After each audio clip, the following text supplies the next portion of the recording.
আসসালামু আলাইকুম ভিউয়ার্স। তো এখানে আমাদের ছাদের ওপরে এত সুন্দর সুন্দর পাতাবাহারের গাছ আছে, দেখি নাই একটু সরত।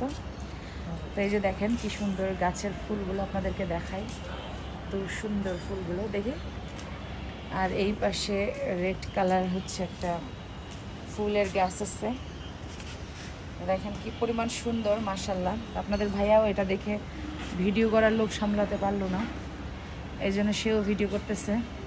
আপনাদেরকে এক ইয়েতে আমাদের ছাদটা দেখিয়ে দিই। এই যে আমাদের টুকটুক এখানে বসে আছে রোদের মধ্যে, ঠিক আছে, এখানে রোদের মধ্যে টুকটুক বসে আছে, ওকে আমরা রোদ তাপাইতে নিয়ে আসছি। আর এই যে আমাদের ছাদটা দেখেন, এখানে সব কম্বল টম্বল তোষক না নেড়ে দেওয়া আছে। এই যেটা হচ্ছে আমাদের ছাদ, ছাদের পুরো জায়গাটা আপনাদেরকে দেখাই দিলাম যে কীরকম আমাদের ছাদটা। ওই যে আমরা ওই জায়গায় ওখানে বসেছিলাম ওখানে। আর ওপরে হচ্ছে পুরা ফুল গাছ, মানে পুরা গাছটা সব ওপরের পর্ষণে লাগানো, পুরো একটা হচ্ছে এটা আমাদের ছাদ বাগান। তো খুবই সুন্দর আর কি আমাদের ছাদ বাগানটা। এই পাশ থেকে একটু দেখাই আপনাদেরকে যে আমাদের ছাদ বাগানটা কীরকম।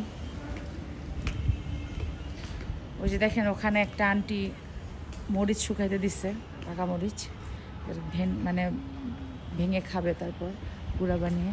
আর ওই যে দেখেন আমাদের ছাদের ওপরে হচ্ছে একদম পুরোটা ছাদ বাগান, এটা সম্পূর্ণটা হচ্ছে ওপরে আবার সোলার প্যানেলও আছে।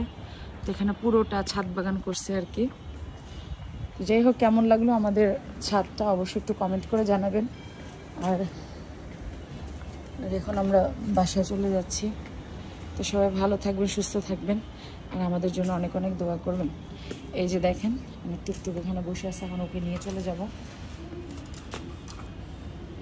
অনেক ধরনের খাবার দেওয়া হয়েছে, আর ওখানে আমার হাজব্যান্ড ভিডিও বানাচ্ছে, ও আসতেছে, এখন পাশে চলে যাবো আমরা। তো সবাই ভালো থাকবেন, সুস্থ থাকবেন। আল্লাহ হাফেজ। আসসালামু আলাইকুম ওয়া রাহমাতুল্লাহি ওয়া বারাকাতুহু।